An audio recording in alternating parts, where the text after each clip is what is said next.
Hello folks, welcome to my channel Westy Travels. My name's Col, and today's adventure we're on the ferry and we're about to leave Weems Bay and head over to the Isle of Bute, where we'll explore the island and taking a little bit of walking and finish it off with a nice beach camp at Ettrick Bay.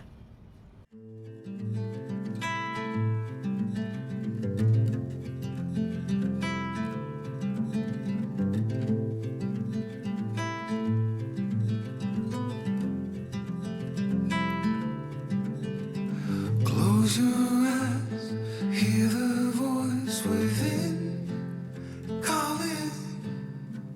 This heavy load got under your skin, hauling.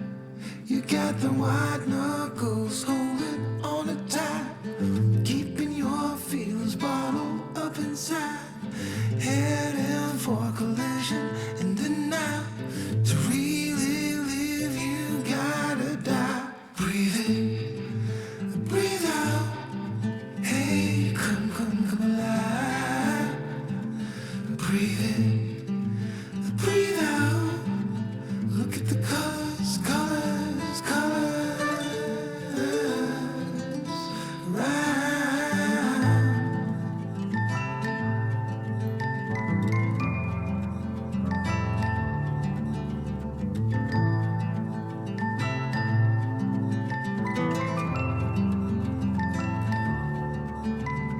Moments pass, make this one count. Untie. You're so good at dragging yourself down. Why? Well, there ain't much time left to figure things out. Deep underneath all the laser, your doubts. There's a heart gone out of rhythm in despair. Held underwater, fine for air. Breathe in, breathe out. Hey, come alive. Breathe in, breathe out. When you arrive on the Isle of Bute, you arrive in a town called Rothesay, the main town on the island. A very nice wee town as well. It's past its heyday, but it's still very pretty with fountains and palm trees. It's had its heyday, as I say. It's like 50-60 years ago. It was actually the main tourist destination for people in the city of Glasgow when they went on their summer holidays before the days of package holidays. There's not much to it now. Big crescent bay with houses and shops and cafe bars, a nice seafront as you can see. And what we're going to do is we're going to head up to the castle. Always like my castles, and it's quite unique as in it's only about 200-300 yards from where the ferry lands. So obviously it was built in the year 1200 or just after it. I'm not sure of the exact date, and the town's been built round about it since then. So we'll go up and take a look at that for you just now. So behind me is the main castle on the island, the old ancient one, the Rothesay Castle, built just after the year 1200 by the House Stuart, who went on to be the Scottish kings. It's got quite a checkered past.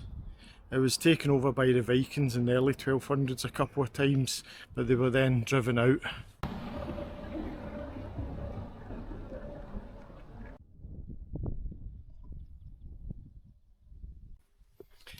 So we're heading up just now to the old ancient ruins of St Blain's Chapel on the Isle of Bute.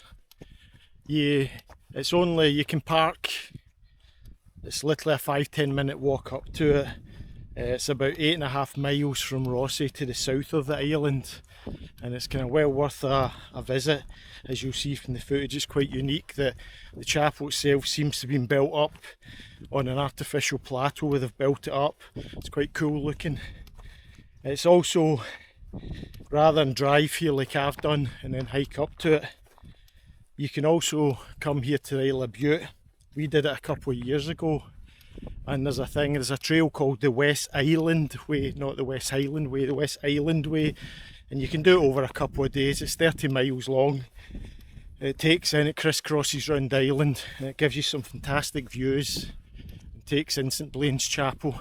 So we'll just head up to the chapel itself and have a look at it.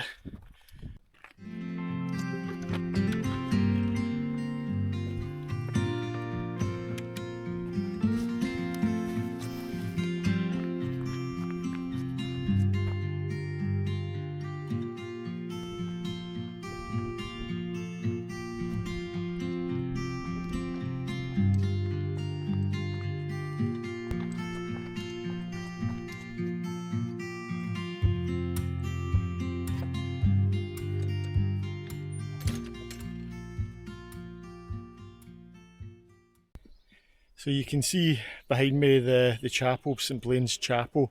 It's believed, they know it dates back to at least the early 600s, and they know it was actually monks that came over from Ireland that founded it, and it stayed here as a thriving monastery for the next like 300-400 years until your Viking Norse raiders came, and it was abandoned at that point in the kind of 1000s, they believe, where the Norse occupied it. So it's close to the waterfront, but you can see what I mean. If I pan round with the camera, you'll see how the monastery itself was built up on a raised sort of platform here. So yeah, but pretty cool little chapel with a bit of history here, or monastery I should say, rather than a chapel. But it's lovely in a day like this, and it expands right round over to the side here. You can see features like the well, and it kind of goes right round the boundary wall. So it's quite a big monastery as such before it was abandoned. You can see it was well built as well, coming in here. This part of it was from the 1100s. After the Norse had left, they rebuilt it.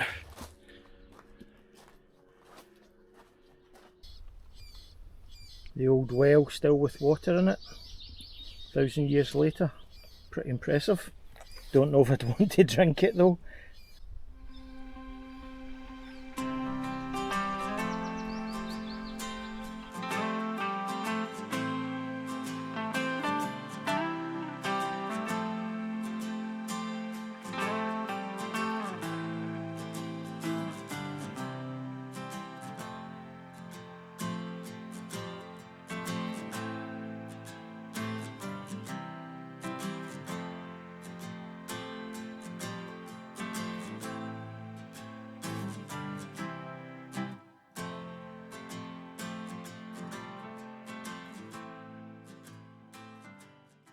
That's us just leaving the monastery just now. What we're going to do is we're going to go back down to the van, and we're going to head about a mile towards the coast, and there's an old Iron Age fort, Dunagoil vitrified fort. It's kind of up on the cliff tops with spectacular views, and we'll take a little look around that.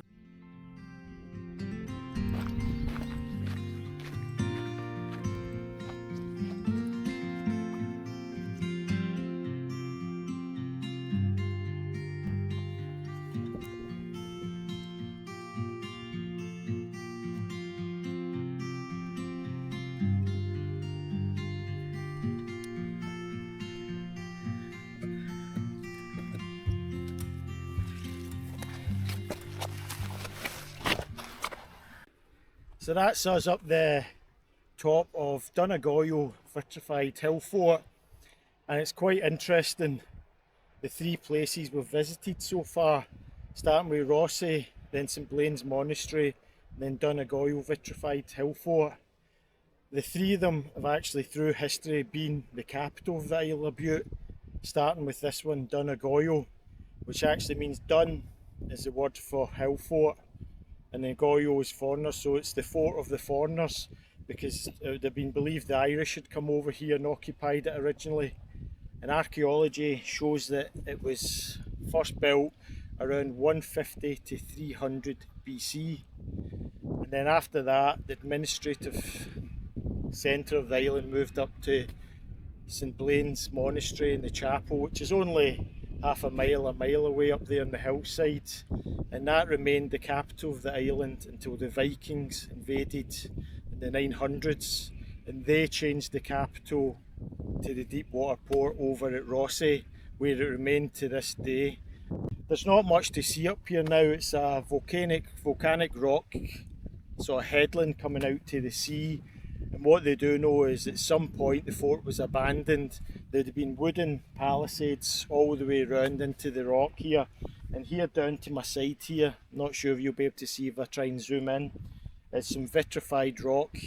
And what that means is at some point, they don't know who, but whether it's been attackers or the defenders have abandoned it themselves, there's been a huge fire up here and enough heat to melt the rock, because it's naturally a certain colour and you can see it's actually been melted and it's a kind of blacker colour rather than the normal grey.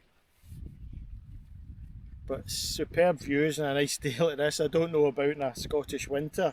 Where we are here just now as well, over my shoulder, the headland you can see behind me here, that's the Isle of Arran and the big mountain of Goat Fell over there.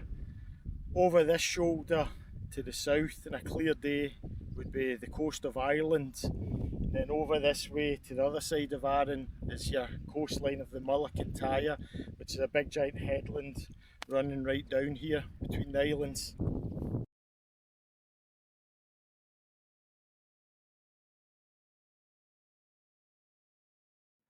Hello everyone from sunny Ettrick Bay on the Isle of Bute. So I finished my exploration of the island. As I said earlier, I was planning a lot more, but it was such a nice day with hardly any wind here on the coast, and we've got a beautiful beach there facing Arran, and it was too nice to traipse all around the island, so I decided to get the tent up and enjoy my book, which I've got with me, looking over to the Isle of Arran. And I managed to get 3 nice chilled Thatcher blood orange ciders out of the local shop, and I'm so looking forward to it on this hot day. But my problem is I don't have a bottle opener. Got a wee mini Swiss Army knife, but I don't think it's got a bottle opener on it, so we'll have to try one of the wee knives and hope I don't slash myself here. See if we can get some success here. Oh, I think we might be successful. How bad would that be if I couldn't get into my cider?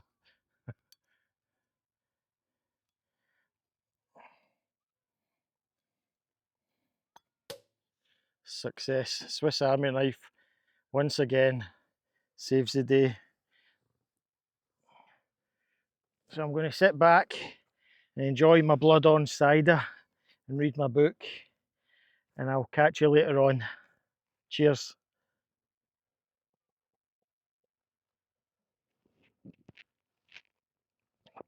Oh, that's really nice on a warm day.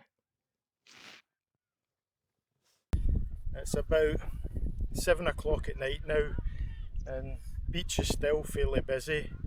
Been kind of hanging around waiting for people to leave, but with the sunshine they all come out, don't they? So tonight we're going to use the ex-boil stove as usual, boil some water, and then we're going to have a simple dinner, some super noodles, a bit of sweet chilli garlic sauce, a couple of the wee tins of tuna in it and mix them in. It's a quite lightweight kind of meal. Normally if I'm hiking I use the tuna sachets, but I didn't have any, so we're going to make do with them.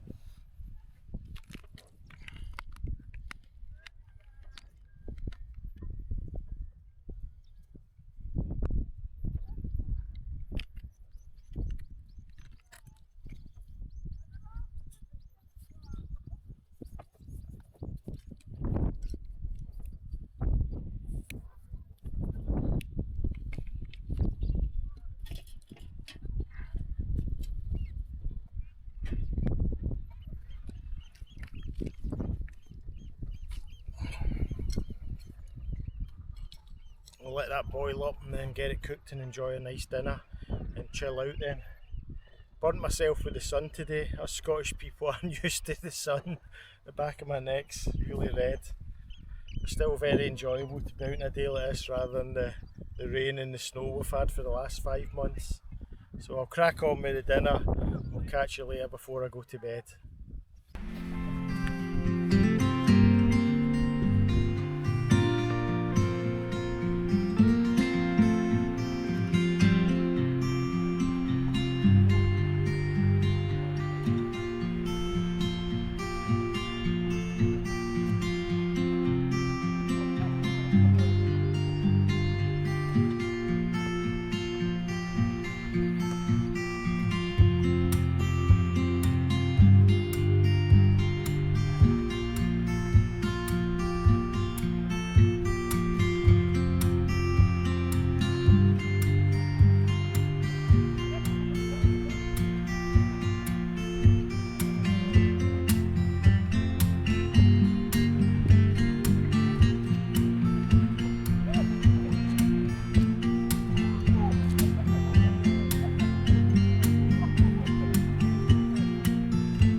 Been a good day today. That's me ready to turn in for the night. I'm just taking a wee walk along the beach before the sun goes down. It's just after 9.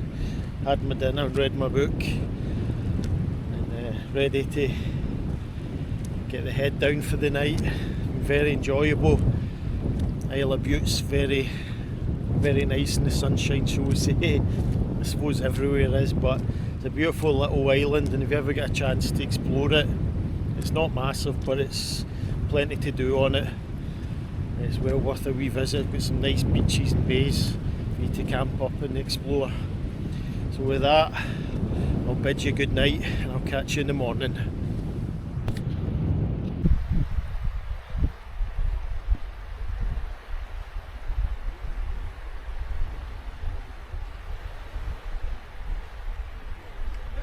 Morning everyone.